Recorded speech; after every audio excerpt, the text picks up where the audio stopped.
as you can see, sometimes the childishness of our politics actually keeps us from actually talking about the actual legislation that you flew all this distance to come talk about. So let's actually have an interesting discussion. Dr. Mellicott, just for curious, did you say Baton Rouge?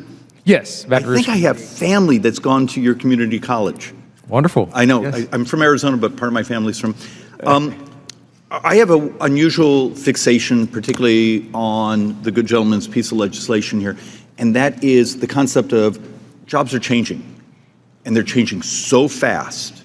Maybe other than trucking, but even trucking has its own unique, and it's one of the things that concerns me about these are green jobs, but the fact of the matter is, the green job of 8 years ago is different than the one today, and with some of the, if you actually read the literature, the next version of photovoltaic panels are dramatically require different skill sets. If I have anyone who feels competent, is the government structure the most elegant way to teach people the constantly revolving skill set that's required to work with today's tools? For my neighbor sitting next to me, the way I would have repaired a car a decade ago is dramatically different than my wife's Tesla. And it's often one of my fears. What we do in legislation is we lock in last generations of it's one of the problems many of us have with the Inflation Reduction Act and the CHIPS Act is we're building last generation's technology in a world where the market is for the next generation. And it's the arrogance of those of us in Congress. We think we know things, but we're always a decade behind. And I'm going to start with Mr. Redmond. Okay, so it's a trucking, it's commercial driver's license. But what does the world look like a decade from now?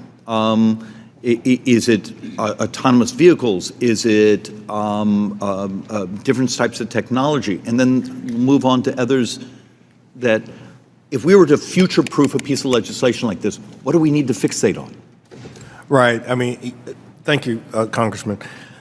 Yeah, technology is changing, exactly what you just said. We are experiencing, I get that question quite often about autonomy, autonomous trucks. We're light years away from anything that would be considered full autonomy, because right now everyone says you still have to have a truck driver in the truck. That's just the way it goes. But what that truck can do and what you have to teach does change. So you have to make sure that folks are, our trucking schools are up with the times. But with kind of to your point, there's going to be other technicians or other folks. Skills that we don't even know about 10 years from now are going to need to be taught, either by us or by the gentleman at his community college. So I think it's important that we keep that in mind as we go toward the future of all of our industries, that we just need to be flexible. Hello, friends. I have breaking news to share with you. Prices for mortgage and rent have soared over the past few months. But President Biden and his administration have just unveiled a new plan. White House officials are now pushing all states and cities to change more empty buildings into housing units. This will be funded with billions of dollars. So, dear friends, I'll be going over how this could affect you. So please make sure that you watch until the end of this video. Also, to say thank you for being part of this community. Every Friday, I will be announcing several winners for the Walmart gift card giveaway. If you would like to enter the weekly giveaway, friends, all you have to do is click and like several of my videos, and then comment below the keyword of each video that you watch. The more videos that you comment on, friends, the greater your chances of winning these giveaways. According to CNBC News, the cost of putting a roof over your head has increased greatly since the start of the crisis, making it more expensive to either sign a new apartment lease or to purchase a home. That may prompt the question as to whether it's financially smarter in the current environment to rent or take the plunge into home ownership. New data shows that it now costs 52% more to buy a home compared with renting an apartment. By comparison, at the peak of the housing bubble in 2006, it was 33% more expensive to buy versus to rent. It is a gap that quickly reversed when housing prices plunged during the Great Recession. So on a dollar basis, that means new homeowners today face monthly costs of $3,322 versus $2,184 for people who sign new leases. Across dozens of U.S. cities, the home buying premium is even bigger than the national average. Even cities viewed as affordable are now facing home buying costs that have greatly increased beyond typical rents.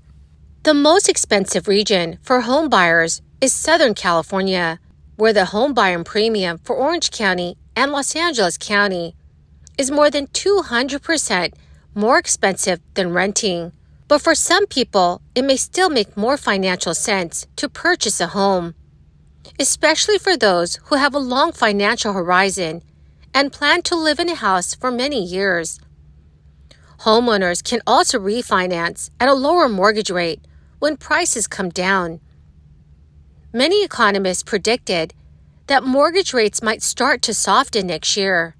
The Biden administration is launching a multi-agency effort to encourage states and cities to convert more empty office buildings into housing units, with billions of federal dollars available to help spur such a transition. The new initiative announced today involves the Department of Housing and Urban Development and Transportation, along with the General Services Administration. It is a multi-pronged effort to address both the national shortage of affordable housing and the post-crisis surplus of vacant office buildings. Several of the new measures will be designed to specifically encourage the creation of new affordable housing units near transportation hubs like bus terminals and subway stations. Secretary of Transportation Pete Buttigieg said his department will issue new guidance to states and municipalities on how to access funding through a pair of federal programs. Pete Buttigieg also stated that over $35 billion in lending capacity will be made available to provide below-market rate loans to finance both new housing construction and office conversions near transportation hubs. The Department of Transportation is also releasing new guidance to make it easier for transit agencies to transfer unused properties or buildings to local governments or nonprofit organizations for conversion into affordable housing.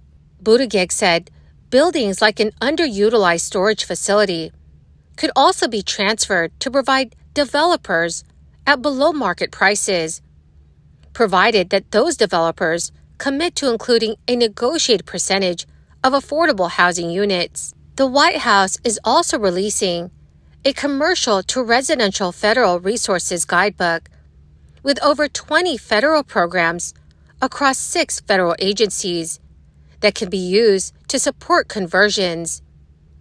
These programs include low-interest loans, loan guarantees, grants, and tax incentives for developers. Cities across the United States have struggled to cope with half-empty downtown business districts. Many businesses have embraced a hybrid work-from-home model, with employees coming to the office 2 or 3 days a week. So with fewer employees working from the office, many businesses have abandoned large offices, leaving some downtown property owners struggling with half-empty buildings and city governments struggling with shrinking tax revenue. This trend is actually continuing even after the end of the crisis, as businesses are waiting until long-term leases expire and then drastically shrink the amount of floor space they occupy. Multiple municipal governments have embraced the idea of office to housing conversions, offering tax incentives to developers to help subsidize the often prohibitive costs of such changes. Well, my awesome and amazing friends, thank you so very much, friends, for being part of this community and for joining me here on a daily basis. The winners of yesterday's Walmart gift card giveaway is Miriam Torres Santiago and Alyssa Ramos. Congratulations, my friends! To claim your gift cards, please check your notifications page and send me a message. Or, friends, you could message me on my Facebook page. Thank you, dearest friends, and have a wonderful and very blessed weekend.